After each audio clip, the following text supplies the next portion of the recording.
Hello everyone, welcome to the first episode of our podcast series. Today we will be discussing land acquisition and its impact. We have with us Dr. Jyoti Rao and Mr. Subhomoy Bhattacharjee. Dr. Rao is a lecturer in property at the University of Melbourne. During the course of her academic training as an architect and urban planner, Jyoti developed an interest in those negatively impacted by development activities due to loss of land and property rights, and later conducted a PhD on this topic. In her latest book, Functionings of Land, Jyoti applies the economic theory of capability to understand the well-being of those who are disposed of their land. In complementary work, Jyoti is working towards designing a resilient compensation mechanism for those affected by natural and man-made disasters in Australia, India, and Japan. Mr. Subhomoy Bhattacharjee has 22 years of experience in journalism. He is a consulting editor for Business Standard. His areas of interest include public policy, especially regulatory issues, finance, and urban development. He is the author of Special Economic Zones in India, Myths and Realities. He has authored a study on the Land Acquisition Act, a project on comparative land prices in India's selected districts and its relation with industrialization, commissioned by GIS India and TARI. He has previously contributed to other books, including Media at Work in China and India, Discovering and Dissecting. Thank you both for joining us. Jyoti, this question is for you. Can you tell us what exactly is land acquisition and why would government need to acquire land from people? Yeah, sure. So, as the term land acquisition is quite self-explanatory, it is a forceful acquisition of land by the government, and it is since it is an interference with private property rights. It can't be for just any purpose, and therefore there is always a public purpose defined for any compulsory acquisition. Probably yesterday at the Raisina conference, there was a lot of debate upon the democracy and how there are various forms of democracy, including liberal democracy, illiberal democracy, and undemocratic democracy. So I would say probably land acquisition is one of the form of undemocratic democracy that countries still follow and has had the legacy of the monarchy regime, where all land was supposed to be belonging to the king or the emperor, and only use rights were given, and land could be taken or confiscated at the will of the emperor for any purpose. We have certainly improved upon that. It has to be confiscated only for the public purpose, but yet the power still remains with the government, and that is what land acquisition is. Now, why do we need land acquisition? Why do governments need land acquisition at all? The theoretical explanation is that market fails to provide certain goods, mostly public goods, which are non-profit generating, because obviously firms are profit maximizing, and when there is no profit, firms don't want to intervene into those areas like sewage treatment plants or public roads, public toilets, public parks, whatever we think is necessary for a good quality of life in a city, but can't be profit generating. For provision of those, there is land requirement, and it has to come from somewhere, so government acquires land on payment of their compensation. However, Benson argues that this is more like a reactive justification rather than an actual justification for compulsory acquisition, because his argument is that any commodity or any good can be provided by the market till the time there is demand, and we have seen examples like toll roads are now roads and yet provided by private parties, and more involvement of private sector in provision of public goods is a good example that there is demand for public goods can be privatized, or provision of public goods can be privatized and can be profit generating.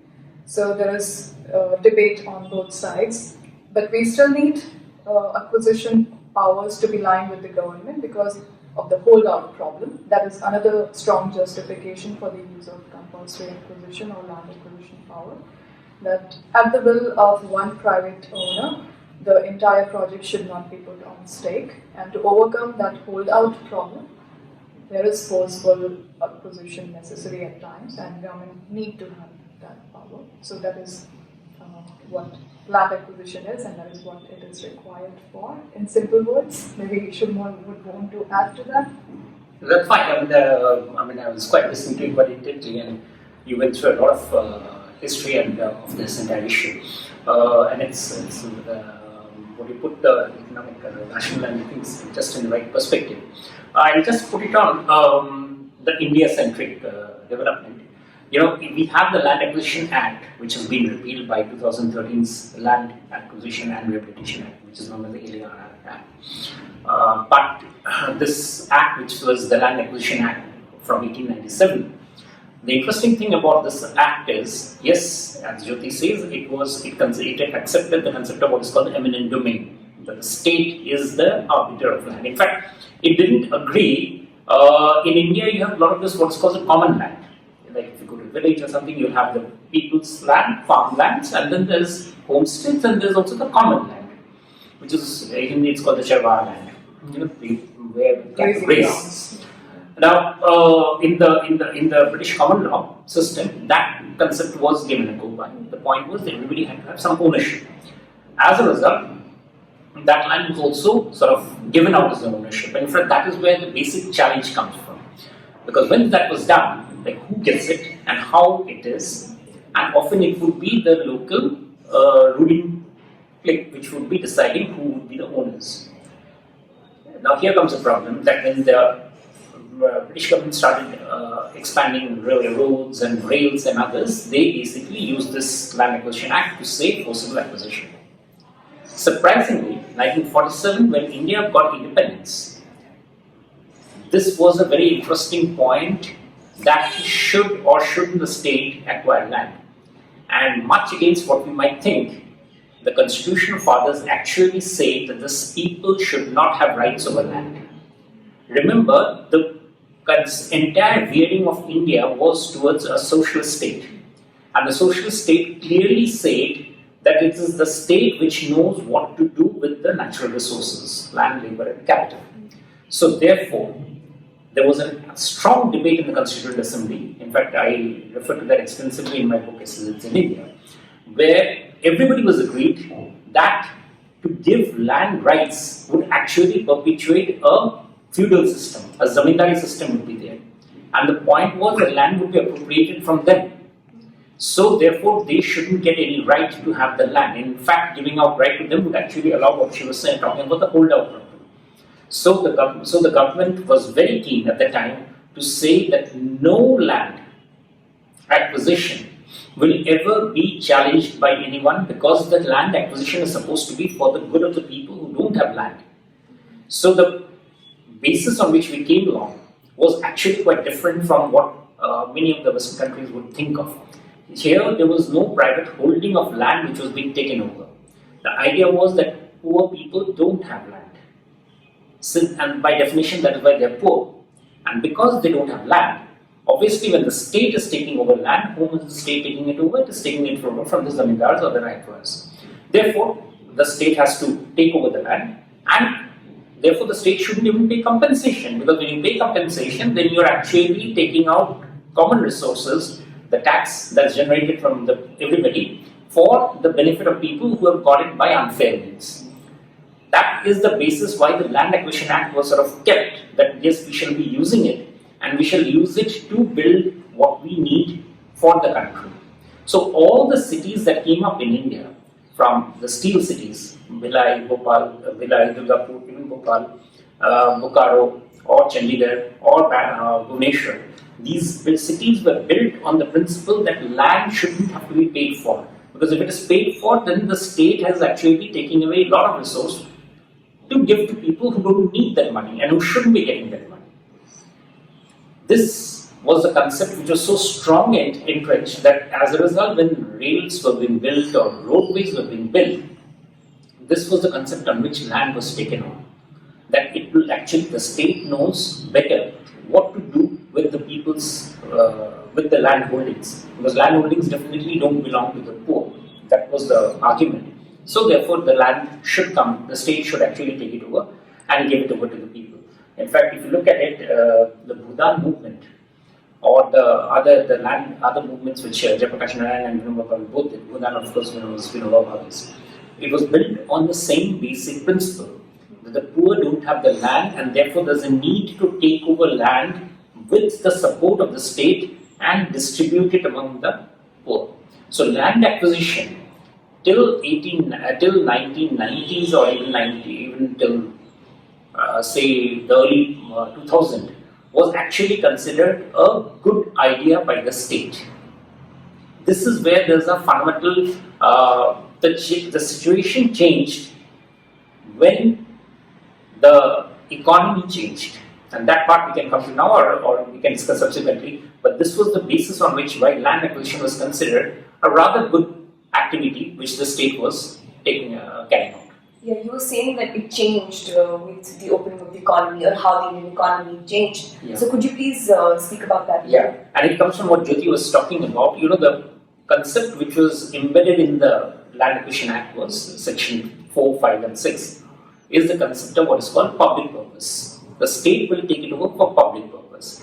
And obviously since the state controlled practically everything, whether it's laying of road, of railway lines, setting up a factory, anything, the public purpose was very clear for the people to understand. What happened is that as the private sector came up post the liberalization and they started asking for land to set up units, the government then extended the concept of public purpose but to mean that whatever the government decides suits the public purpose of the state will be considered a public purpose. For instance, if say a company wants to set up a steel plant and if the government thinks this is a jolly good idea, then that steel plant would be considered as public purpose for the purpose of the Land Acquisition Act and land would be taken on. Remember, the land wasn't being forcibly taken on, but the process is that there's, first of all, there's under Section 4 of the Land Acquisition Act, there's first of all, a notification is issued that this land is to be taken on. Under Section 5, people are supposed to give their objections if they have, and under Section 6, the district magistrate then gives the award. So people are given compensation. The compensation rates obviously were not particularly great to write home about. There was a compensation, and that compensation was finally decided by the DM and given it out. And since land is a state subject, so every state had its own rate. And obviously, since no state wanted to spend too much, the rates were not particularly anything to write. And these were primarily zamindars? Oh, so now what happened is, typically in India, big land parcels don't stay with the poor. If I look at the farming data for India, 86% of our farmers have land of less than 2 hectares each. So obviously the big parcels of land will be coming from people who have the big holdings. And who are the big holdings? Typically, it also went with the caste system, that typically the upper caste people who have the large land holdings. But as the size of the industries and units which needed land, and also along with that the urbanization started expanding, land of even medium farmers also started coming under the sway, and that is when the friction started to emerge, that whether the public purpose that is being talked about, say a unit that is being set up, whether does it really qualify as a public purpose or whether it's a private purpose, even though the definition of public purpose came under debate, and that is where the entire tension in the Land Acquisition Act came to point. So what's the law that currently governs land acquisition in India? I'll let you go first. Okay. So when this thing came along, obviously the thing to be defined was what constituted a public purpose. So, and this started with the SEZ expansion in India, the aborted SEZ expansion. The government obviously went through lots of experiments. What it came up with was the 2013 Act, which was passed by the Parliament to say Land Acquisition, Relief and Rehabilitation Act. This is the act which has scrapped Land Acquisition Act of 1897. It now is the official act under which any land acquisition, of course any government act always has some caveats. So, but subject to those caveats, this is the act which determines acquisition of land by any government agency from a private person. Remember, of course, that land is a state subject in India. So, while this is being passed by the central government, it is not necessary that the states have to follow this. The states can, the operative portion is the states can either follow this or they can improve on it. And there's a point is that the states can also change the law. So till about 2017, about 7 states have made amendments to this act when they have applied it to their state. So the Land Acquisition Relief and Rehabilitation Act of 2013, which is roughly referred to as 2014 because it came into promulgation from 1st January 2014, this act has also been modified. But this is the operative, what you might call the mother act, under which land acquisition takes place in India. The old Land Acquisition Act of 1897 has become history. To add to what Subhomoy just said, 1894 was, as he was rightly saying, that although it acknowledged legally that there has to be a fair compensation to be paid to the people, it also acknowledged the right to property, which was a fundamental right in the constitution and was later abolished, or rather brought down from fundamental status. So those things were there in place, but because political institutions have a stronger momentum and they take much longer time to change than just changing the law and the act. So those things were in place, but the feudal system was much more strongly existing for a very long time, and there were all these Bhutan movement or the land redistribution movements, which were happening at a much slower pace.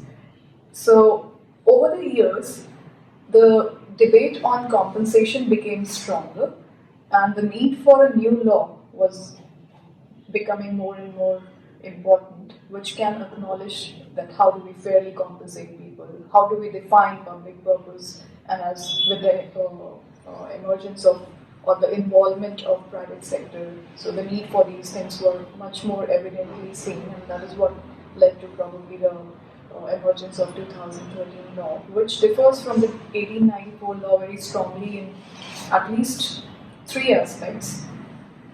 First is the consent of the people, acknowledging that there is going to be participation of public players in land acquisition, in projects involving land acquisition.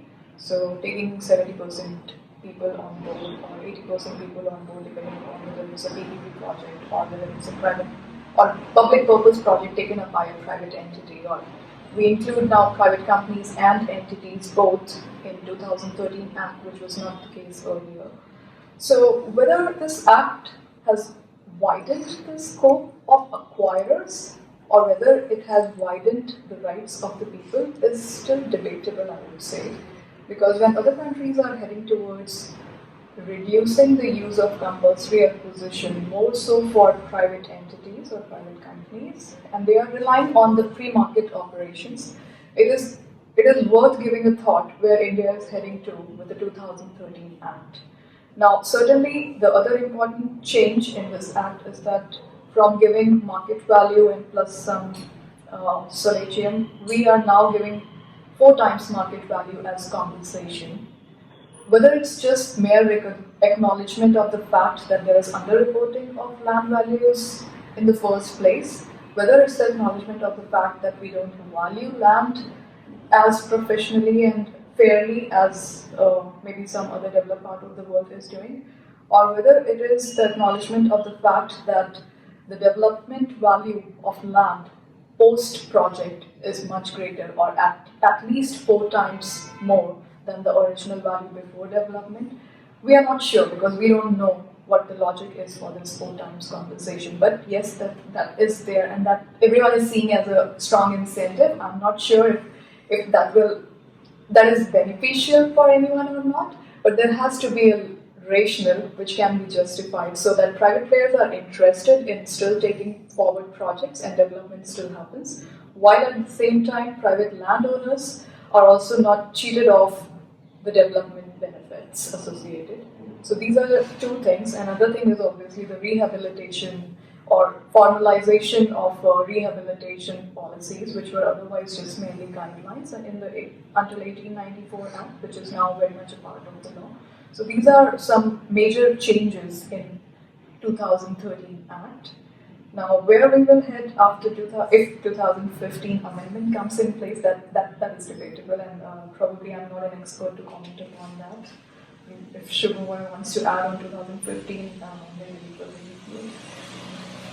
Yeah, Jyoti is absolutely right. What the 2013 Act did is clearly say that we don't want any further land acquisition. In fact, the Act has been, the framers of the Act, Sujana Ramesh and others, made it very clear that their intention was to ensure that the provisions were made strict enough to discourage people from buying land through the state agency. Now, given that sort of situation, that was where the 2015 amendment was took its birth, that there was the Indian government felt that there was a need to soften some of the provisions for some of the cases to allow, again, land acquisition. But it fell through because of strong political blowback. And that act doesn't say, the ordinance says, it was revived thrice. It was made once, then it was revived twice. But it couldn't stay. And it has gone to a select committee of parliament, and doesn't seem that it will come up very fast. Of course, in India, political things, but given things change. But one of the things that clearly happened is that the urge to buy land by industry has practically vanished. And the reason for that is, first of all, the economic downturn that came along. Second was the Insolvency and Bankruptcy Act. The effect of these two is that, first of all, if any industry today wants to buy land, there is always a ready-made parcel of land without any encumbrances available through the bankruptcy court. And those land is clearly there because it has been bought by somebody at some time. He has set up a factory, and now today he's selling it. So obviously the land is there. So why should anybody want to buy a fresh piece of land if you can go through the insolvency? In fact, quite a few of the industries whom we have spoken to have said clearly that we would rather go through the insolvency because that piece of land doesn't have any problem. It's clear. Given that we alternative supply that's already coming through, that has already taken care of some of the demand. The fresh demand for land would come only if the manufacturing sector is expanding. As of now, there is very little evidence that that sector is really gunning for extra land to set up factories. In fact, the state industrial parks which are there with land which is that they were marked and which is available and which has been bought, for which compensation has been paid, most of those industrial parks are going up again. So there's no demand coming from there. In fact, that is the reason why you find that across, for instance, the National Capital Region, which is one of the most land-hungry region of India, you find acres and acres of land available with the real estate companies, which they've tried to monetize and they're not able to monetize because there's simply no buyers. So the land market in India, for all practical purposes, at least at this time, has more or less collapsed. And when the economy comes up, there's some amount of activity, one would expect the land market again to revive, but it will be after several things happen. One of them is that the existing land parcels have to be sold before real estate guys again start buying fresh pieces of land. The second thing that's happened is that the land values, as Jyoti rightly pointed out, the 4 times rate and the second 2 times rate. In cities, the rule is that land has to be paid at twice the circle rate for acquisition. In non-city areas, it's 4 times. This creates a problem that the rates become so high. For instance, Dr. Sanjay Chakraborty of Temple University, who did a study on this thing, he calculated that to buy a land parcel in, say, Mumbai, at the current rate would mean somebody's, given the average income of a middle class family, that would roughly mean about 500 years of income. In Delhi, a corresponding parcel would be about 350 years. So you can see the prices have become absurdly high, which doesn't show any chance of recovery.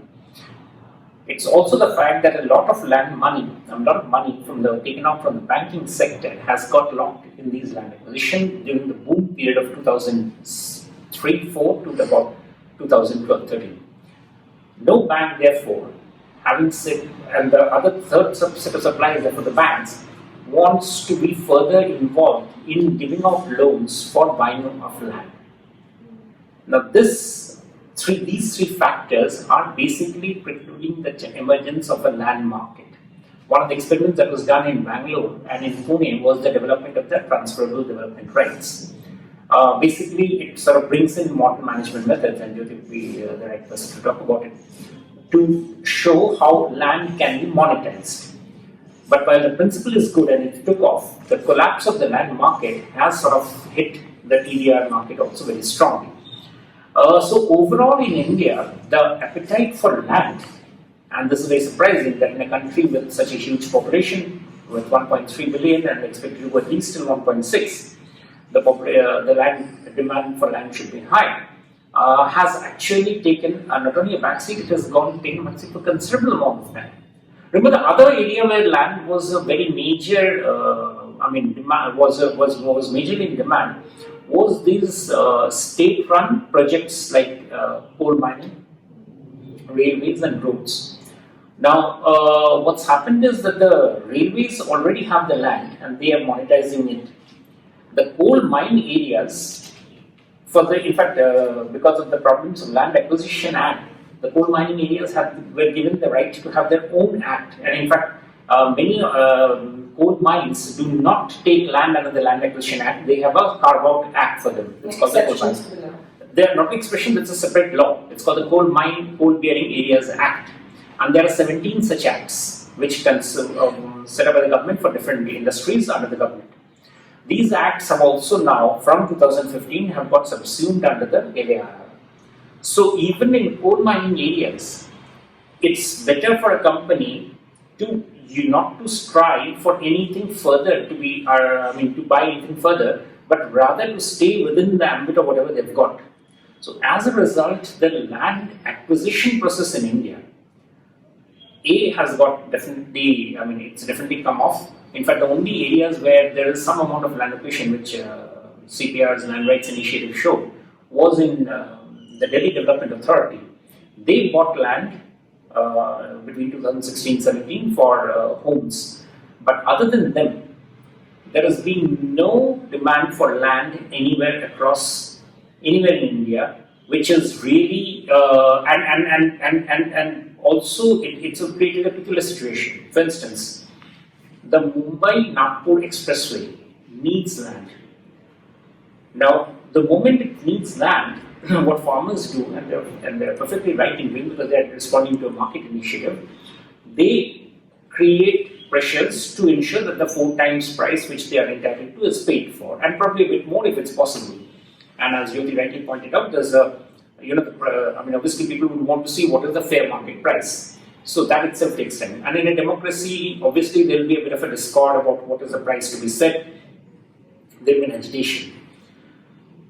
But the agitation and the impact of that agitation in 2009 has ingrained itself in the political parties so strongly that no political party wants to be on the wrong side of acquisition. As a result, whenever any agitation sort of tends to shape up, parties immediately recede.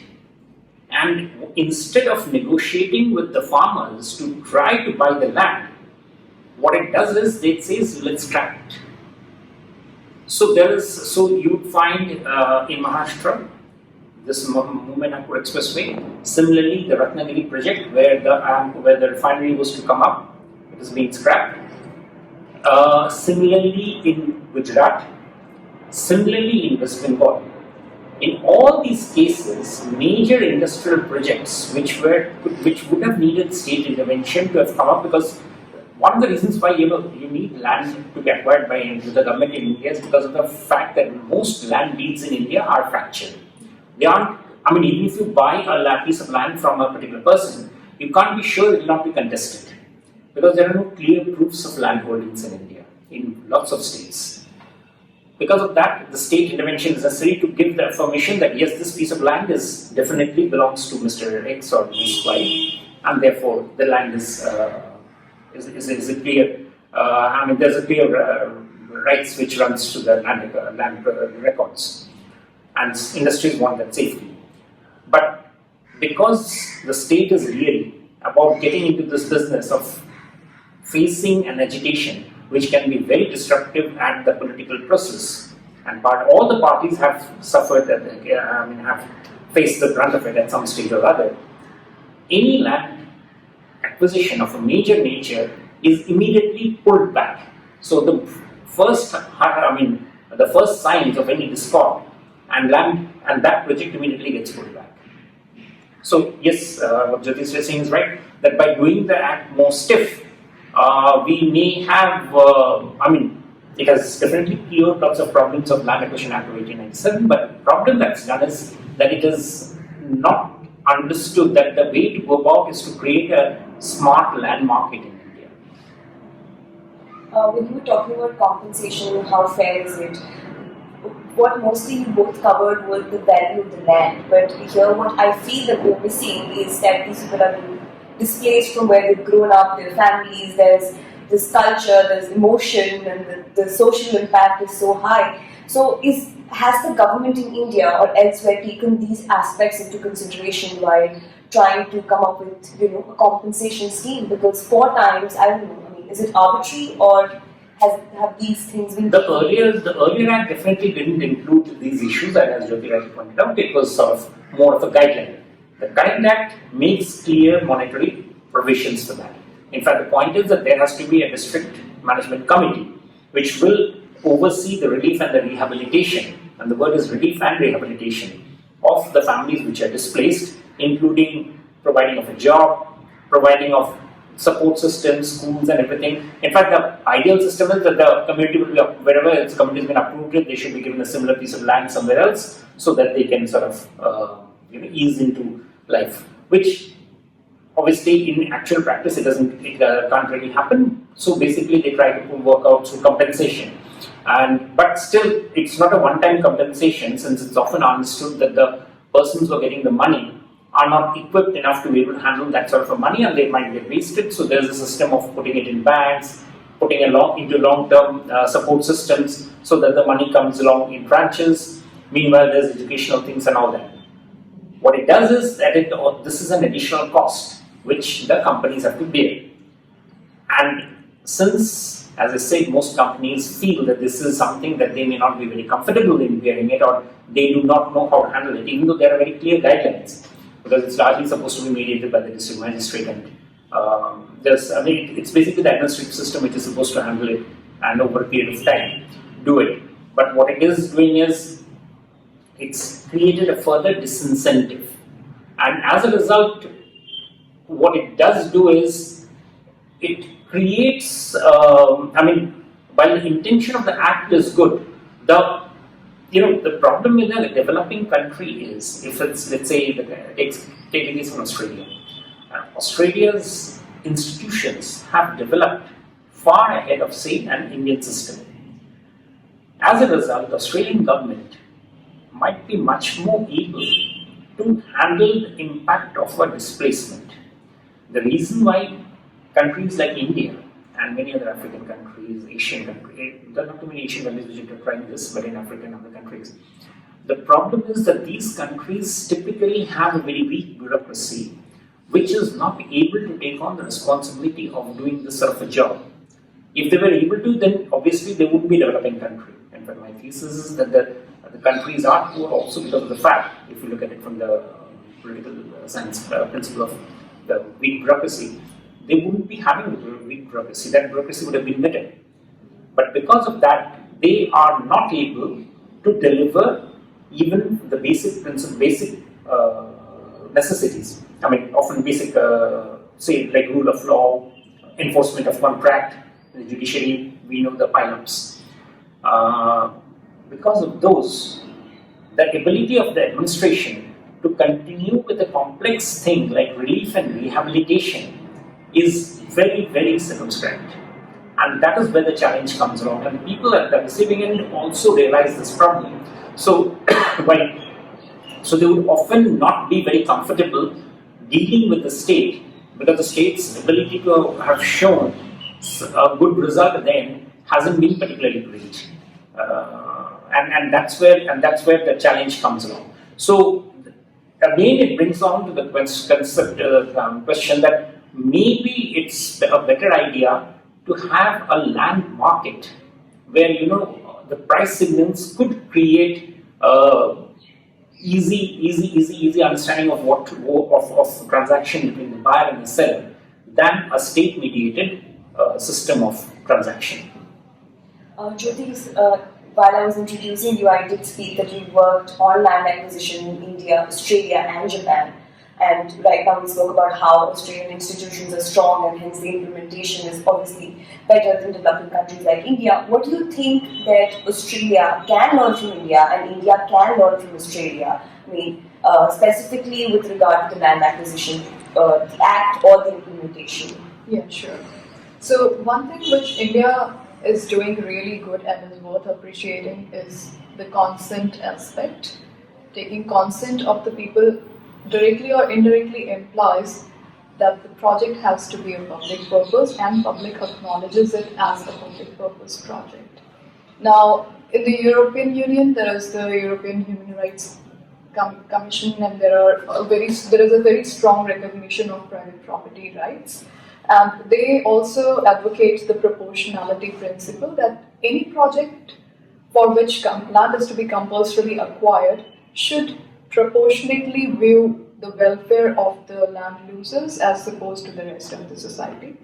But how do we execute this concept? And I think by taking consent, it will be very evident that it is a public purpose project which the public acknowledges as beneficial for the public at large. And if there is anyone, if the majority, which is 70% or 80% or whatever it is, that is something that Australia can learn from India.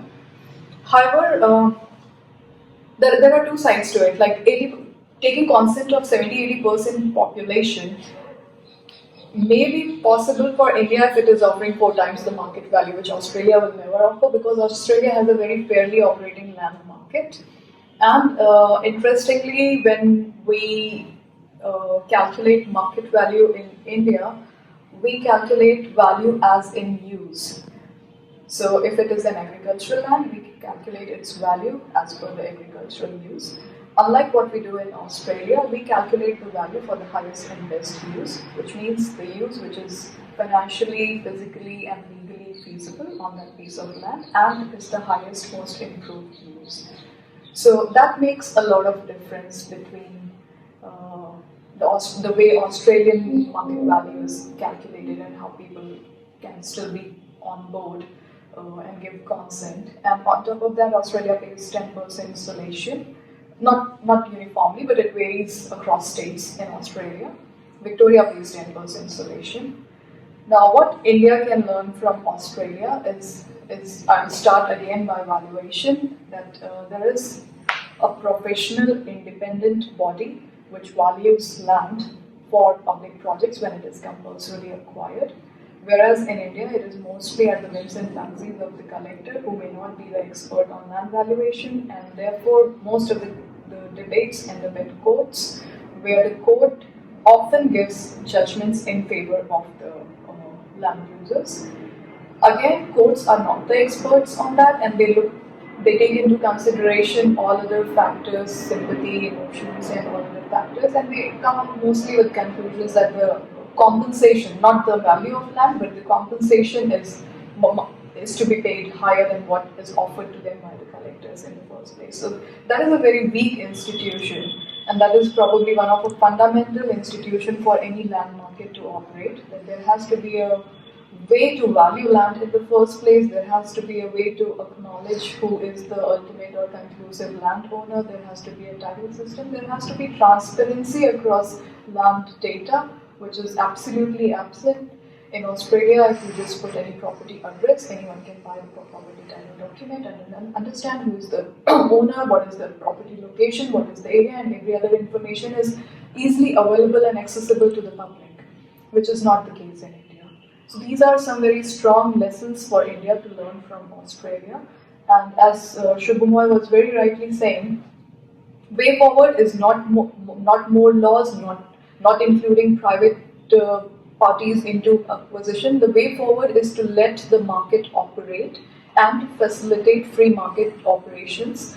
Whereas there has been very strong and tight control of Indian government on the land, which is not the case in Australia. We need to understand that underutilized land is not only with private owners, underutilized land is a lot lying with the government itself. So how do we bring that land into the market? In Australia, there are very strong rules around that, even if the government is holding land. In fact, governments are themselves changing laws across all the world to bring land into the market, be it Germany, be it Japan.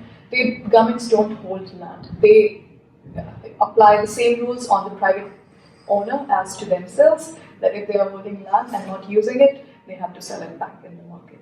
So Indian government is a very large holder of land, and the lust for that is not taking us anywhere. For economy to grow, for people to be more satisfied and living better life, we need to let the land market operate. And you started by asking what is the purpose of compulsory acquisition or land acquisition. Well, in technical terms or in economic terms, economists justify it as social welfare maximization. Now, how are we defining welfare is the first question when we say we are maximizing welfare. And if we are defining welfare in monetary terms, then certainly any use which is non-agricultural will be more productive and therefore more income generating and more valuable. But that doesn't mean that this 30% population who is into non-agricultural, all the infrastructure for this 30% population outweighs in terms of welfare the remaining 70% population, whom we are compulsorily acquiring and are constantly converting them from very self-sustainable, independent households to urban poor or immigrants or whatnot. So we are reducing their capability at the name of development, and whether that is a welfare maximization or not is to be carefully thought about. That's right. On first principles, there's absolutely nothing to disagree with what Jyoti said. The only problem is in India, the reason why land titling is not occurring is, of course, the fact that the governments are not invested. State governments do not invest in land titling. And the reason for that is a very practical reason.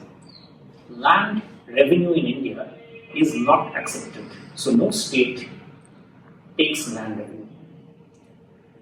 A government's basic department exists anywhere in the world.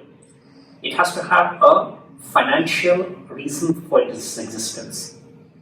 Since land doesn't get any revenue, there is very less incentive for the states to keep a large architecture of land revenue department working. In fact, it's a purpose which when you were describing me, that land record estate that we did for GIZ and TARI, we found out that, for instance, between Uttar Pradesh and Madhya Pradesh, the two large states, Madhya Pradesh was a state which was largely a feudal state. Uttar Pradesh was not. But Madhya Pradesh has better land records than Uttar Pradesh. And the reason for that is Madhya Pradesh had a system of extracting land revenue. It was very few, very little, very puny, 0.00% of the land held. But because there was a money coming, governments, especially in developing countries, if they are receiving money, then they have to keep an account of that money, because of which the land revenue records were kept. And in Madhya Pradesh, the amount of discipline in land revenue records was massive. In Uttar Pradesh, which is a state which was during the independence movement and where Jyoti comes from, is a state where there's been a huge amount of nationalist fervor. Land revenue was the first thing that was abolished by the Congress government even before independence. And the state's land revenue records, therefore, is in shambles. Now, this is a very interesting point that where does, so therefore, often what we want is often hit by what is actually the intention often hits at the basic root of what is trying to be achieved. Let me give you a simpler example. We want land revenue, we want land markets. There's a constitution, within the Indian constitution, there's a concept called the fifth schedule. The fifth schedule says that any land which belongs to a tribal population cannot be put on the market. If we want a land market in India, we shall have to amend this constitution. And any government which says that I am going to change the 5th schedule to relax land holding laws for tribals will be voted out of power within 24 hours. So there's, and the area of 5th schedule is actually increasing. Last year, quite a few new districts of Rajasthan has been put under the 5th schedule, Banswara, Bhilwara, those areas. So what's essentially happening is, and in those areas, for instance, you and I cannot buy a piece of land. The tribal person cannot also sell the land. One of the reasons why in Jharkhand, the BJP government lost this time was because it was trying to bring in an amendment to the Chotanagpur land tenancy laws. This was one of the big cries by the parties which were raised against it, that you are trying to usurp land. So having learned this lesson, so parties keep on learning this lesson, it will be extremely difficult for non-agricultural areas. And so the land so the 5th schedule, and what is the 5th schedule in India? I mean, the extent of areas, well, it's about 1/5 of India's, not 1/5, in fact, about 1/4 of India's agriculture, India's landmass is under 5th schedule. So in that area, you cannot do any land market. And that's the area where land market may probably be the most necessary. So that's out. So you can do land market only in urban areas. And in urban areas, in any case, thanks to lots of pressures and pulls, it does get contested, market prices do get discovered. So it's not surprising that land market, in whatever shape it is, happens in urban areas. And this leads to, but because as Jyoti is pointing out rightly, there is there's lack of land titling. 66% of India's civil cases in Supreme Court are about land issues. An average land case takes 20 years to work through the judicial system. So land definitely clogs up a lot of our judicial time, bureaucratic time, she has already said, and the administrative time, because when land has to be acquired, it takes a disproportionate time of the administrative, and she was pointing out the fellow is not even probably not equipped. So land valuation is absolutely right. But I say that these are these limitations which, as of now, constrain the land market. Talking about the 5th schedule, it was certainly an affirmative action to give more security to the scheduled caste and scheduled tribe population, more so to protect usurp of land back from the feudal lords, which was distributed forcefully to them.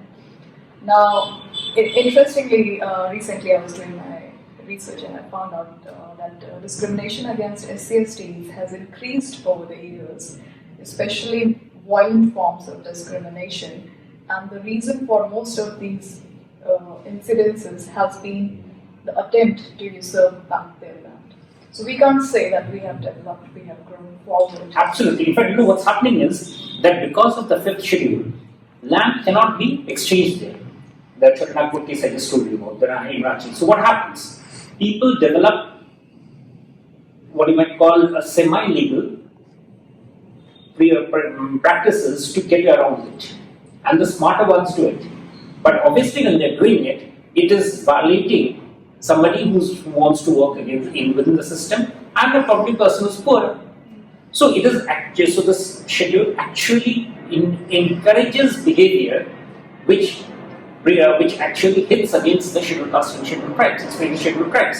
Because what happens is it encourages them to go against the law, to try out via medias, and there are agents there who try to work it out. In fact, the entire range of those states, a large part of land, I mean, you'll be amazed at, as I said, that 6%, and if you go through the number of cases which come from these areas where they shouldn't be, because these areas, the land is held under the control of the governor, and he's supposed to be the custodian of the land for the tribals.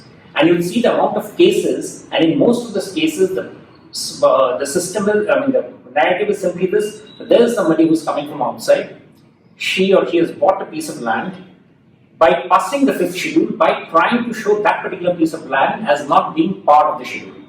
So the fellows then obviously would have taken in considerations, I mean, would have gone to the administration, would have tampered with some of the land records, or would have tried to write something document. it creates an ecosystem where everybody becomes complicit in a crime. And obviously the person who's the weakest is the person who here gets hit the most. But so the answer to that is obviously the market. But our intention to ensure that the people are protected creates a narrative. And this narrative is a very powerful narrative, as I talked about the Chotan Nagpur Land Tenancy Act, that it's extremely difficult to get over this narrative. Because if you were to try, and if just to try to write this, that there's a necessity to probably relook at the fifth schedule, the blowback would be extremely high. Well, yeah, that is something to be. I think. Yeah, so I think the basic point that here we came up with, that the intent of most of these laws that came into place were at the right place, and somehow, because of how the administration in this country works and how it's all situated, it just didn't work out the right way. And probably that is one thing that we could learn from Australia, is probably put an independent body that can analyze the market price, is what Jyoti had mentioned, and probably Australia could learn is the consent that Indian government has put in place. Am I correct? Yeah. Yes. Thank you so much for this insightful confirmation, and thank you for joining us. Thank you so much.